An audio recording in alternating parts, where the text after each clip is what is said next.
जब king Thanos से जान बचाकर गैलेक्टस भागकर अर्थ पर आता है, तब उसकी मुलाकात होती है गोस्ट राइडर से और वो राइडर से पूछता है बाकी सब कहाँ हैं? राइडर बोलता है भाई सब गए, मैं अकेला बचा हूँ। थैनोस आया था, सबको मार दिया उसने। इसके बाद राइडर गैलेक्टस से एक डील करता है, अगर तुम मुझे अपनी क्रेजी कॉस्मिक पावर्स दे दो तो हम साथ में मिलकर इस पर्पल डूड को पनिश कर सकते हैं और इसके बाद में तुम इस अर्थ को खा लेना। अब दोनों साथ मिलकर थैनोस को पूरी कायनात में ढूंढते हैं और आखिरकार उन्हें थैनोस का ठिकाना मिल जाता है और एक घमासान युद्ध की शुरुआत हो जाती है। राइडर और गैलेक्टस फुल फोर्स के साथ में थैनोस के ऊपर आक्रमण कर देते हैं, लेकिन थैनोस एक सिंगल अटैक से गैलेक्टस को वहीं ढेर कर देता है और राइडर को अपना गुलाम बना लेता है। इस रियलिटी के अंदर गोस्ट राइडर थैनोस की टेबल साफ करता था और हल्क को थैनोस ने अपना डॉगी बना के रखा था। एक दिन किंग थैनोस राइडर से उसके यंग वर्जन को अगवा करने के लिए कहता है। अब सीन शिफ्ट होता है।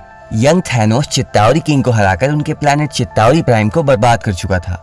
थैनोस थ्रोन पर बैठकर कहता है एट लास्ट ग्लोरी, और हर तरफ थैनोस की जय जयकार होने लगती है। लेकिन तभी आसमान में आग की लपटें दिखाई देती हैं, जैसे कोई जलजला चला आ रहा हो, और फिर कॉस्मिक गोस्ट राइडर तो कई सारे लेवाइथन्स को चीरते हुए सीधे थैनोस के सामने लैंड होता है। थैनोस को लगता है शायद ये मेफिस्टो की कोई ट्रिक है और वो राइडर की तरफ आगे बढ़कर उसे ब्लास्ट कर देता है।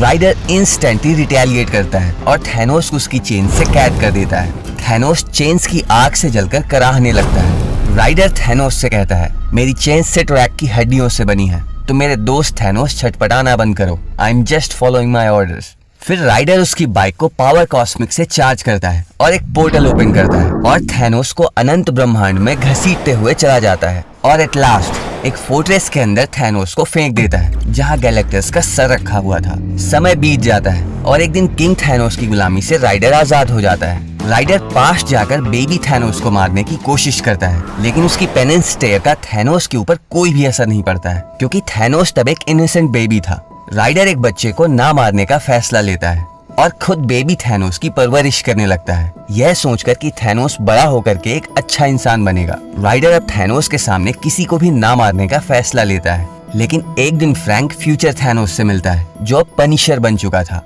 यह नया थैनोस पूरी दुनिया में शांति ले आया था, लेकिन एक भयानक तरीके से। जो लोग उसके खिलाफ गए, थैनोस ने उन्हें एग्जाइल कर दिया और फ्रैंक को एक शॉक और लगा जब उसे पता चला कि थैनोस ने इस टाइमलाइन के अंदर उसे भी मार दिया है। गुस्से से भरा Cosmic Ghost Rider Punisher Thanos से एक फियर्स बैटल लड़ता है और थैनोस के मॉन्स्टर्स वर्जन को खत्म कर देता है। इसके बाद राइडर बेबी थैनोस को उसकी ओरिजिनल टाइमलाइन के अंदर फिर से छोड़ाता है और इसी के साथ उसने थैनोस की डेस्टिनी को भी एक्सेप्ट कर लिया था, क्योंकि कुछ चीजें बदली नहीं जा सकती हैं।